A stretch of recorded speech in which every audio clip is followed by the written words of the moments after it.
ಸ್ನೇಹಿತರೆ, ಇವತ್ತು ಸಕ್ಕರೆ ತುಪ್ಪಕ್ಕೆ ಅಭಿಮಾನಿ ದೇವತೆಯಾದಂಥ ಮಹಾಲಕ್ಷ್ಮಿಗೆ ಅತ್ಯಂತ ಪ್ರಿಯವಾಗಿರುವಂಥ ಸಕ್ಕರೆ ಹೋಳಿಗೆಯನ್ನು ಸಾಂಪ್ರದಾಯಿಕ ಶೈಲಿಯಲ್ಲಿ ಯಾವ ರೀತಿ ಮಾಡೋದು ಅಂತ ಸರಳವಾಗಿ ತೋರಿಸ್ಕೊಡ್ತಾಳೆ ಅಕ್ಕ. ಇವತ್ತು ನೀವು ಕೂಡ ಮಾಡಿರಿ, ತಿನ್ನಿರಿ, ತುಂಬ ರುಚಿಯಾಗಿರ್ತದೆ.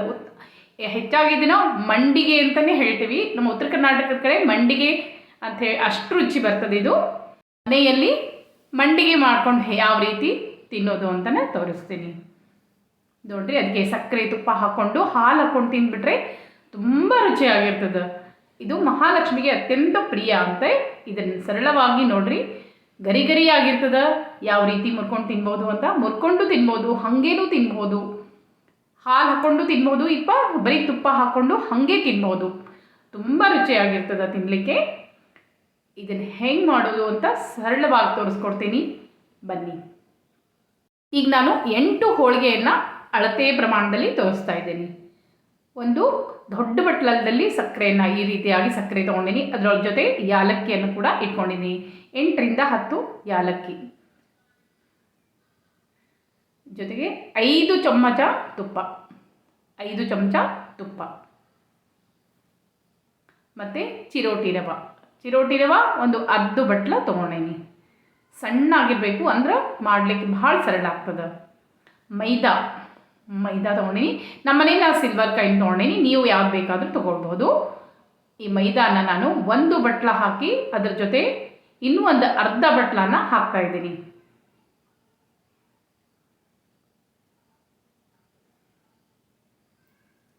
ಒಂದೂವರೆ ಬಟ್ಲು ಮೈದಾ. ಈ 1.5 ಬಟ್ಲು ಮೈದಾ 2 ಒಂದರಾಗೆ ಸೇರಿಸ್ಕೊತಾ ಇದ್ದೀನಿ.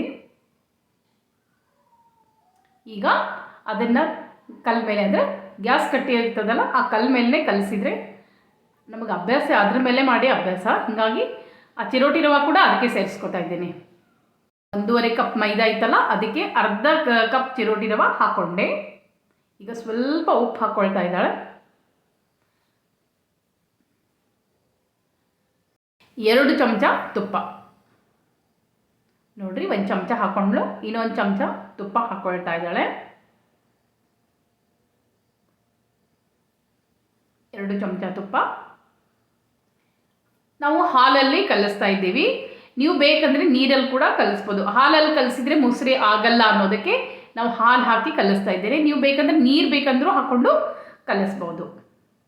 ನಿಮ್ಗೆ ಎಷ್ಟು ನೋಡಿ ಕಲಿಸ್ತಾ ಹೋಗಬೇಕು. ಸ್ವಲ್ಪ ಸ್ವಲ್ಪ ಹಾಕ್ಕೊಂಡು ನೋಡ್ತಾ ಹೋಗಿ ಕಲಿಸ್ಬೇಕು. ಭಾಳ ರುಚಿ ಆಗ್ತದೆ ಇದು. ಹಾಲಿನಲ್ಲೇ ಕಲಿಸ್ಬೇಕಂತ ಏನೂ ಇಲ್ಲ. ನೀವು ಬೇಕಂದರೆ ನೀರು ಕೂಡ ಹಾಕ್ಕೊಂಡು, ಮಡಿಯಲ್ಲಿ ಅಡುಗೆ ಮಾಡಬೇಕಾದ್ರೆ ನೀವು ನೀರು ಕೂಡ ಹಾಕ್ಕೊಂಡು ಕಲಿಸ್ಕೋಬೋದು.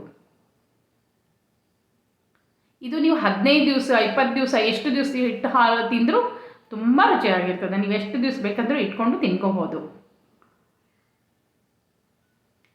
ಅಷ್ಟು ಗಟ್ಟಿನೂ ಅಲ್ಲ, ಅಷ್ಟು ಅಳಕನೂ ಅಲ್ಲ, ಅಂದರೆ ನೀರನ್ನೂ ಅಲ್ಲ. ಆ ರೀತಿಯಾಗಿ ಹಿಟ್ಟನ್ನು ಕಲಿಸ್ಕೊಳ್ಬೇಕು ನೋಡ್ರಿ. ಈ ರೀತಿಯಾಗಿ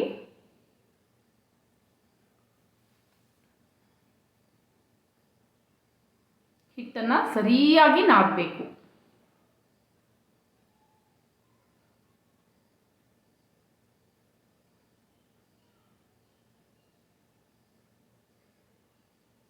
ನಾವು 4 ಶುಕ್ರವಾರದಲ್ಲಿ 1 ಶುಕ್ರವಾರ ಈ ಸಕ್ಕರೆ ಹೋಳಿಗೆ ಮಹಾಲಕ್ಷ್ಮಿ ನೈವೇದ್ಯ ಮಾಡೇ ಮಾಡ್ತೀವಿ.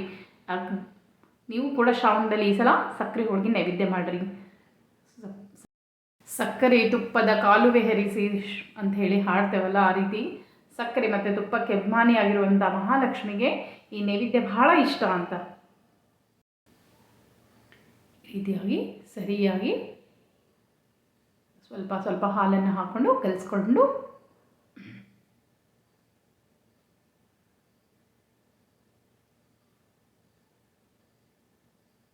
ಅಕ್ಕನಿಗೆ ಅವ್ರ ಅತ್ತೆ ಕಲಿಸಿದ್ರಂತ. ಇದನ್ನು ನನಗೂ ಸಹ ಅಕ್ಕನೇ ಕಲಿಸಿದ್ದು. ಓಕೆ, ನಾನೇ ಮಾಡ್ತೀನಿ ಅಂತ ಅವಳೇ ಮಾಡಿದ್ದು ಇವತ್ತು. ಅಡುಗೆಯಲ್ಲಿ ಭಾಳ ಎಕ್ಸ್ಪರ್ಟ್ ಇದ್ದಾಳೆ ನಮ್ಮ ಅಕ್ಕ. ಏನು ಹೇಳಿದರೂ ಸಹ 10 ನಿಮಿಷದಲ್ಲಿ ಮಾಡಿ ರೆಡಿ ಮಾಡೇ ಬಿಡ್ತಾಳೆ.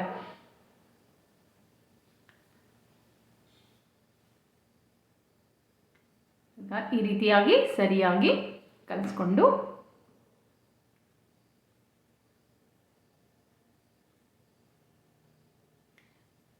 ನೀಟಾಗಿ ಅಡುಗೆ ಮಾಡ್ತಾಳೆ. ಏನೇ ಒಂದು ಅಡುಗೆ ಮಾಡಿದರೂ ಭಾಳ ನೀಟಾಗಿ ಮಾಡ್ತಾಳಕಿ.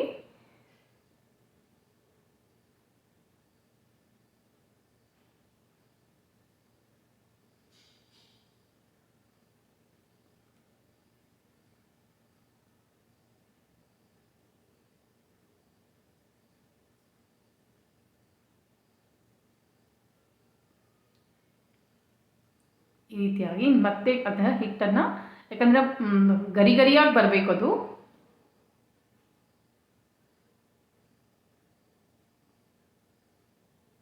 ಈ ರೀತಿಯಾಗಿ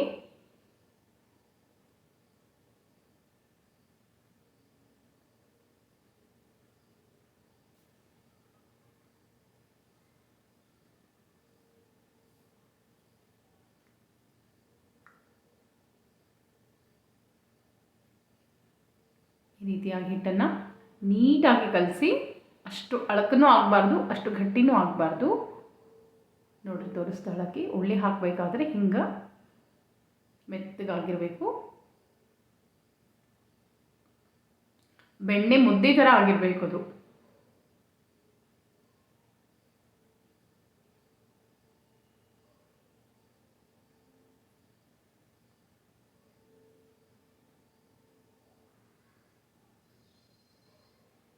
ಈ ರೀತಿಯಾಗಿ ಬರಬೇಕು ಅಂತೇಳಿ ತೋರಿಸ್ತಾ ಇದ್ದಾಳೆ. ಈಗ ನೋಡ್ರಿ ಈ ರೀತಿ ಮಾಡಿ ಇಟ್ಕೊಂಡು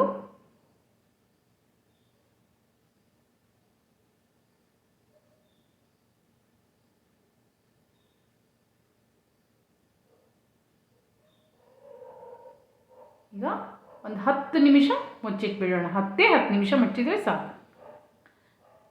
ಸಕ್ಕರೆಯನ್ನು ಒಂದು ದೊಡ್ಡ ಬಟ್ಲು ಸಕ್ಕರೆ ತೊಗೊಂಡಿದ್ದೇನ, ಅದು ಏಲಕ್ಕಿ ಜೊತೆ ಮಿಕ್ಸರ್ಗೆ ಹಾಕ್ಕೊಂಡು ಬಿಡೋಣ.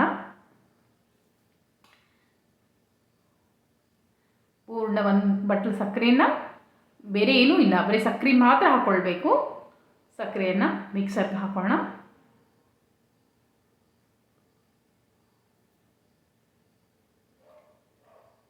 ಪೂರ್ಣ ಹಿಟ್ಟಾಗಬೇಕದು ಸಕ್ಕರೆ ಅಷ್ಟು.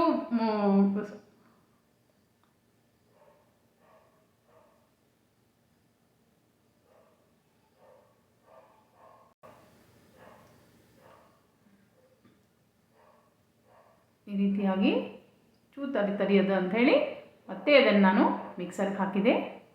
ಈಗ ನೋಡ್ರಿ ಸರಿಯಾಗ್ಯದ. ಈಗ ಸರಿ ಆಯಿತು. ಈ ರೀತಿಯಾಗಿ ಹಿಟ್ಟಾಗಬೇಕು. ಪೂರ್ಣ ಸಕ್ಕರೆ ಪೂರ್ಣ ಹಿಟ್ಟಾಗಬೇಕು. ಸಣ್ಣ ಅಂದರೆ ಸಣ್ಣ ಆಗಬೇಕು. ರವೆ ಇರಬಾರ್ದು. ಪೂರ್ಣ ಹಿಟ್ಟಿನ ಹದಕ್ಕೆ ಬಂದಿರಬೇಕು. ಆ ಸಕ್ಕರೆಯನ್ನು ಒಂದು ತಟ್ಟೆಯಲ್ಲಿ ತಕ್ಕೊಳ್ಬೇಕು. ಪೂರ್ಣ ಬಿಸಿ ಸಕ್ಕರೆ ಎಲ್ಲ ಒಂದು ಇದರಲ್ಲಿ ತಕ್ಕೊಂಡು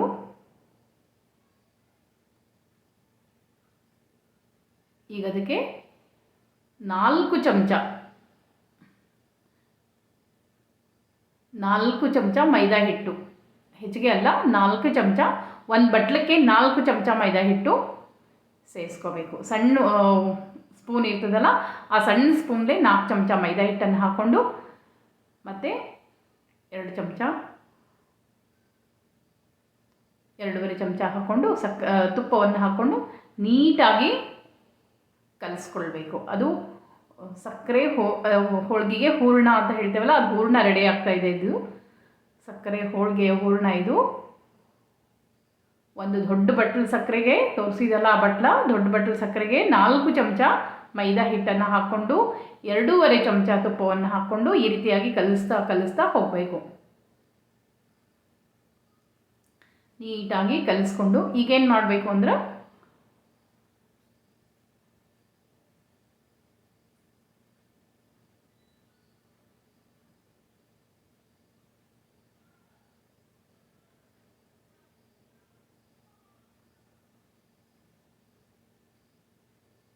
ಈಗ ಅದಕ್ಕೆ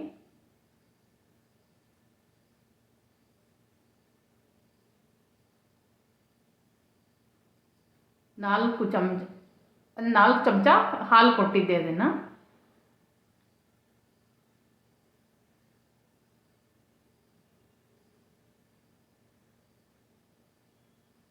ಅದರಲ್ಲಿ 2 ಚಮಚ ಹಾಕ್ಕೊಂಡು ನೋಡಿ ನೋಡಿ ಹಾಕ್ಕೊಂಡು ಕಲಿಸ್ಕೋಬೇಕು.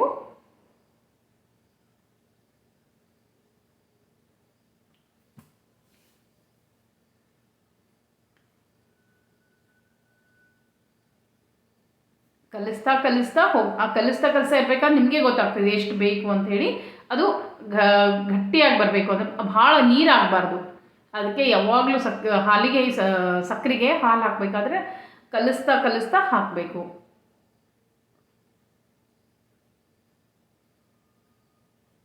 ಈ ರೀತಿಯಾಗಿ ಕಲಿಸಿ ಮತ್ತೆ ಮತ್ತೆ ಬೇಕಂದರೆ ಮತ್ತೆ ಹಾಕ್ಕೊಳ್ಬೇಕು.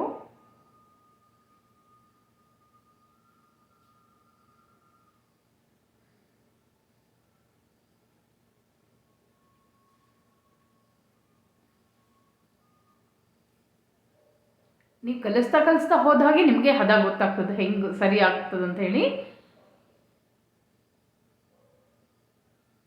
ಇನ್ನೂ ಸ್ವಲ್ಪ 1 ಚಮಚ ಹಾಕ್ಕೊಂಡ್ರೆ ಸಾಕು.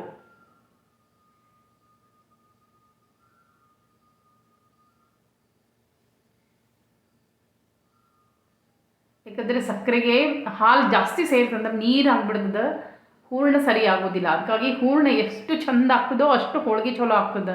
ಇಲ್ಲಾಂದ್ರೆ ಹೂರ್ಣ ಕೆಟ್ಟುಬಿಡ್ತಂದ್ರೆ ಹೋಳಿಗೆ ಲಟ್ಟಿಸ್ಲಿಕ್ಕೆ ಬರೋದಿಲ್ಲ. ಅದಕ್ಕಾಗಿ ಮೊದಲು ನೋಡ್ತಾ ನೋಡ್ತಾ ಸಕ್ಕರೆ ಹಾಲನ್ನು ಸಕ್ಕರೆಗೆ ಸೇರಿಸ್ಕೋಬೇಕು. ನೋಡಿರಿ, 4 ಚಮಚ ಕೊಟ್ಟಿದ್ದೆ ಆಕೆಗೆ ನಾನು ಹಾಲು.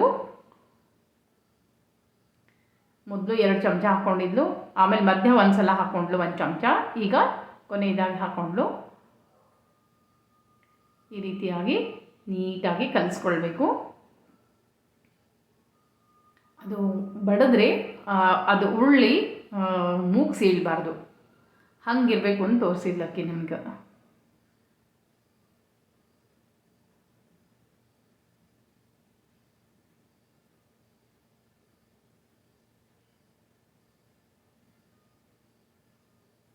ಈ ರೀತಿಯಾಗಿ ನೀಟಾಗಿ ಹೂರ್ಣವನ್ನು ಮಾಡಿಟ್ಕೊಳ್ಬೇಕು. ಈಗ ತೋರಿಸ್ತಾಳೆ ನೋಡ್ರಿ.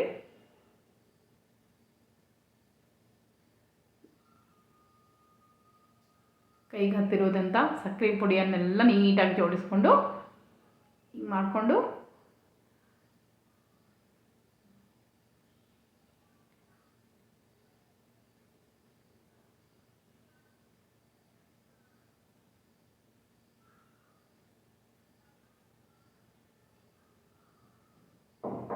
ಈ ರೀತಿ ಮಾಡಿಕೊಂಡು ಜೋಡಿಸಿಟ್ಕೊಳ್ಬೇಕೀಗ. ನಂತರ ಸ್ವಲ್ಪ ಉಳ್ಳಿಯನ್ನು ತಗೊಂಡು ಬಡದು ತೋರಿಸ್ತಾಳೆ ನೋಡ್ರಿ. ಈಗ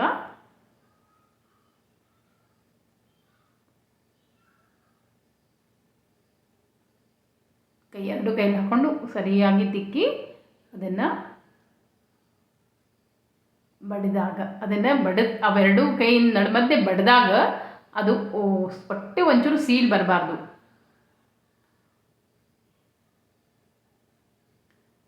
ಈ ಥರ ನೀಟಾಗಿ ಬರಬೇಕು, ಸೀಳು ಬರಬಾರ್ದು. ಅದಕ್ಕಾಗಿ ಈ ಥರ ಸೀಳು ಬರಬಾರ್ದು, ನೀಟಾಗಿ ಬರಬೇಕು. ಸೀಳು ಬಂದರೆ ಅದು ಲಟ್ಟಿಸ್ಲಿಕ್ಕೆ ಬರೋದಿಲ್ಲ ಅಂತ ಅರ್ಥ. ಅದಕ್ಕಾಗಿ ಆ ಅಂಚೆಲ್ಲ ನೀಟಾಗಿ ಬರಬೇಕು ಅಂತ ತೋರಿಸ್ಲಿಕ್ಕತ್ತಾಳೆ. ಇದೇ ಥರ ಉಳ್ಳೆಯನ್ನು ಹಾಕ್ಕೊಳ್ಬೇಕು. ಈಗ ಹೂರ್ಣದ ಉಳ್ಳಿ ಹಾಕ್ಕೊಳ್ಬೇಕು. ಒಂದು ಮುಟ್ಟಿಗೆ ಆಗಬೇಕಷ್ಟು. ಆ ಹೂರ್ಣ ಒಂದು ಮುಟ್ಟಿಗೆಯಲ್ಲಿ ಹಿಡಿದಾಗ ಅಷ್ಟಿದ್ರೆ ಸಾಕು. ಅದನ್ನೆಲ್ಲ ಈ ರೀತಿಯಾಗಿ ಉಳ್ಳಿಯನ್ನು ಹೂರ್ಣವನ್ನು ಜೋಡಿಸಿಟ್ಕೊಳ್ಬೇಕಿದು.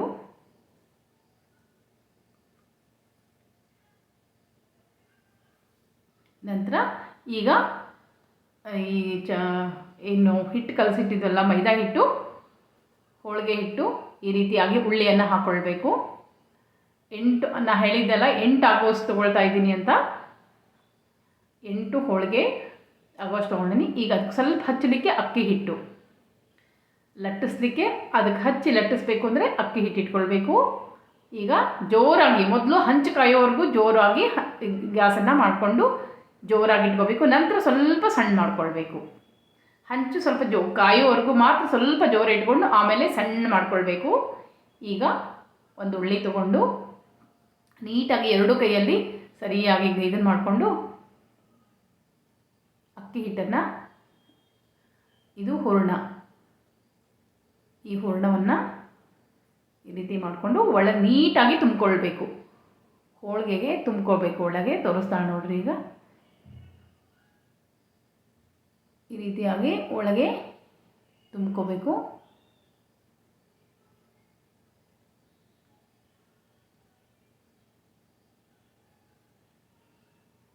ಒಳಗೆ ಈ ರೀತಿಯಾಗಿ ಮಾಡಿ ಪಾಕೆಟ್ ಮಾಡ್ಕೊಳ್ಬೇಕು. ಫಸ್ಟು ಮಾಡಿ ಆಮೇಲೆ ಪೂರ್ಣ ಅದರೊಳಗೆ ಸೇರಿಸ್ಕೊಂಡು ಅದನ್ನು ಹಿಂಗೆ ಬಾಲ್ ಗತೆ ತಿರುಗಿಸ್ಬೇಕು. ಯಾಕಂದರೆ ಹೂರಣ ಎಲ್ಲ ಕಡೆ ನೀಟಾಗಿ ಬರಬೇಕು, ಅದು ಸ್ಪ್ರೆಡ್ ಆಗಬೇಕು. ಅದಕ್ಕಾಗಿ ಆ ರೀತಿ ಮಾಡಿದ್ಲು. ಈಗ ಅದನ್ನು ಸರಿಯಾಗಿ ಚೂರು ಕೈಲೇ ಎಲ್ಲ ಕಡೆ ಒತ್ತಿದರೆ ಆ ಹೂರಣ ಎಲ್ಲ ದಂಡಿಗೂ ಕೂಡ ಸರಿಯಾಗಿ ಒಂದೇ ಸಮ ಪ್ರಮಾಣದಲ್ಲಿ ಹೋಗ್ತದಂತ. ಅದನ್ನು ನೀಟಾಗಿ ಈಗ ಲಟ್ಟಿಸ್ಬೇಕು.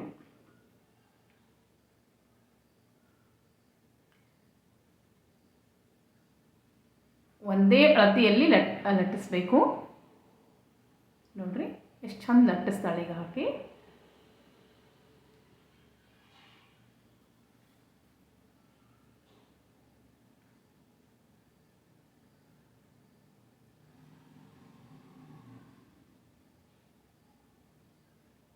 ಬಹಳ ಚಂದ ಮಾಡ್ತಾಳೆ. ಯಾವುದೇ ಅಡುಗೆ ಇಂಥ ಅಡುಗೆ ಆಕೆಗೆ ಬರೋದಿಲ್ಲ ಅಂತಿಲ್ಲ, ಎಲ್ಲ ಅಡುಗೆ ನಾನು ನೀಟಾಗಿ ಮಾಡ್ತಾಳೆ. ಆಕೆ ಅಡುಗೆ ಮಾಡೋದು ನೋಡಿದ್ರೆ ಭಾಳ ಖುಷಿ ಅನ್ನಿಸ್ತದ. ಇಂಥ ಕಠಿಣ ಅಡುಗೆ ಕೂಡ ಸರಳವಾಗಿ ಮಾಡ್ತಾಳೆ.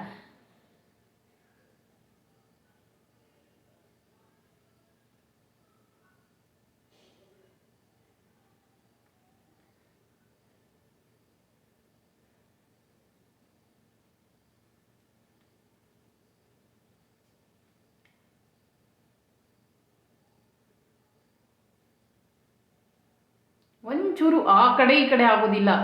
ಯಾವುದಾದ್ರೂ ಲಟ್ಸಿದ ಅಡುಗೆ, ಚಪಾತಿ ಆಗಿರ್ಬೋದು, ಭಕ್ರಿ ಆಗಿರ್ಬೋದು, ಏನೇ ಅಡುಗೆ ಮಾಡಲಿ ಎಷ್ಟು ನೀಟಾಗಿ ಮಾಡ್ತಾಳಂದ್ರೆ ನೋಡ್ರಿ. ಈ ರೀತಿಯಾಗಿ ಪೂರ್ಣ ಲಟ್ಸಿದ ಮೇಲೆ ಅದಕ್ಕೆ ತುಪ್ಪ ಅಥವಾ ಎಣ್ಣೆ ಆಪ್ಷನಬಲ್. ನೀವು ಯಾವುದು ಬೇಕಂದ್ರೆ ಹಚ್ಬೋದು, ಎಣ್ಣೆ ಹಚ್ಬೋದು ಅಥವಾ ತುಪ್ಪ ಹಚ್ಬೋದು, ಅದು ನಿಮ್ಗೆ ಬಿಟ್ಟಿದ್ದು.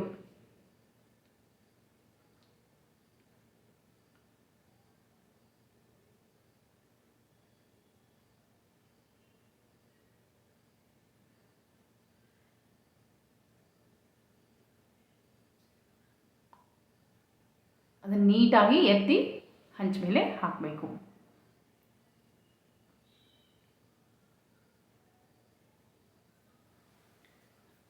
ಹಂಚಿದ ಮೇಲೆ ಹಾಕಿದ ಮೇಲೆ ಅದಕ್ಕೂ ಕೂಡ ನಾವು ತುಪ್ಪವನ್ನು ಅಥವಾ ಎಣ್ಣೆಯನ್ನು, ನಿಮ್ಗೆ ಎಣ್ಣೆ ಬೇಕಂದರೆ ಎಣ್ಣೆ ಹಾಕೋಬೋದು, ತುಪ್ಪನೇ ಹಾಕಿದರೆ ಭಾಳ ಒಳ್ಳೆಯದು. ಸ್ವಲ್ಪ ತುಪ್ಪ ಕಾಯಿಸಿಟ್ಕೊಳ್ಬೇಕು. ಈ ರೀತಿಯಾಗಿ ತುಪ್ಪವನ್ನು ಹಾಕಿಟ್ಕೊಂಡ್ರೆ ಕಮ್ಮಟಾಗೋದಿಲ್ಲ. ನೀವು ಎಷ್ಟೇ ದಿವಸ ಇಟ್ಟರು ಕೂಡ ನಿಮಗೆ ರುಚಿ ಕೊಡ್ತದೆ ಅಂಥೇಳಿ. ಅದಕ್ಕಾಗಿ ಈ ರೀತಿಯಾಗಿ ತುಪ್ಪವನ್ನು ಹಾಕಿದ ತಕ್ಷಣ ಹಂಚ ಮೇಲೆ ನೋಡ್ರಿ ಎಷ್ಟು ಚಂದ ಒಬ್ಲಿಕ್ಕೆ ಶುರು ಆಗ್ತದ.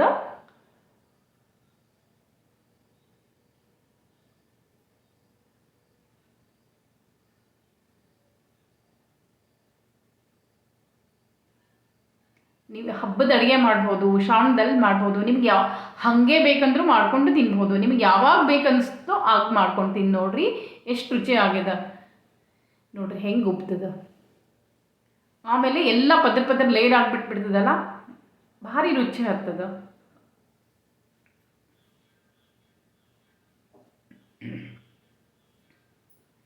ನೋಡ್ರಿ ಈ ಥರ ಎಲ್ಲ ಉಬ್ಬಿಬಿಟ್ಟಿದ್ದಲ್ಲ, ಭಾಳ ರುಚಿ ಆಗ್ತದ. ಮತ್ತು ಅದೇ ಥರ ಹೂರಣವನ್ನು ಮತ್ತು ಅದೇ ಥರ ಮತ್ತೊಂದನ್ನು ಪೂರ್ಣ ತುಂಬಿಕೊಳ್ಬೇಕು. ಒಂದು ಹೋಳಿಗೆಯನ್ನು ಹಂಚ ಮೇಲೆ ಹಾಕಿದ್ಮೇಲೆ ಇನ್ನೊಂದು ಹೋಳಿಗೆನ ರೆಡಿ ಮಾಡ್ಕೊಳ್ಳೋಕ್ಕೆ ಶುರು ಮಾಡಬೇಕು. ಹಂಚಕ್ಕೆ ಅಲ್ಲೇ ಬಿಡಬಾರ್ದು. ಅದಕ್ಕೆ ಅಲ್ಲೇ ಹೋಳಿಗೆ ಮಾಡ್ತಾ ಅಲ್ಲಿ ಬೇಯಿಸ್ಕೋತಾನೆ ಈ ಕಡೆ ಇನ್ನೊಂದು ಹೋಳಿಗೆನ ರೆಡಿ ಮಾಡ್ಕೊಳ್ಬೇಕು.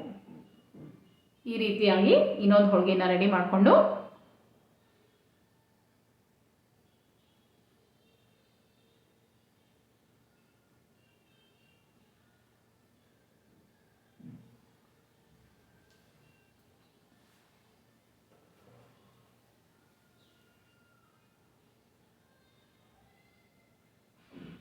ಈ ಥರ ಬೇಯಿಸಿ ಎಲ್ಲ ಹೋಳಿಗೆಯನ್ನು ನೀಟಾಗಿ ಬೇಯಿಸಿ ತುಪ್ಪವನ್ನು ಹಾಕಿ ರೆಡಿ ಮಾಡಿ ಇಟ್ಕೊಂಡು ನೀವು ಕೂಡ ಮಾಡಿರಿ. ಮನೆಯೊಳಗೆ ತಪ್ಪದೆ ಎಲ್ಲರೂ ಮಾಡಿರಿ. ಮೊದಲು ಒಂದು 2-3 ಸಲ ಮಾಡಿ ಇಟ್ಕೊಳ್ರಿ. ಶ್ರಾವಣದಲ್ಲಿ ನೈವೇದ್ಯವನ್ನು ಮಾಡಲಿಕ್ಕೆ ನಿಮ್ಗೆ ಅನುಕೂಲ ಆಗ್ತದೆ ಅಂಥೇಳಿ, ಅಲ್ಲಿವರೆಗೂ ನಿಮ್ಗೆ ಕಲೀಲಿಕ್ಕೆ ಅನುಕೂಲ ಆಗ್ತದೆ ಅಂಥೇಳಿ ಬೇಗ ನಾನು ನಿಮಗೆ ಇದನ್ನು ಹಾಕ್ತೀನಿ.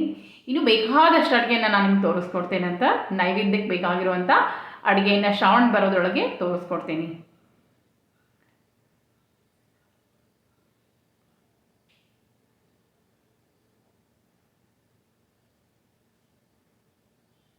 ಇಲ್ಲಿ ನೋಡ್ರಿ, ಈ ರೀತಿಯಾಗಿ ಸಕ್ಕರೆ ಹೋಳಿಗೆಯನ್ನು ಹೊರಳಿಸಿ ಹಾಕಿದಾಗ ಗರಿ ಗರಿಯಾಗಿ ಉಬ್ಬಿಡುತ್ತದೆ.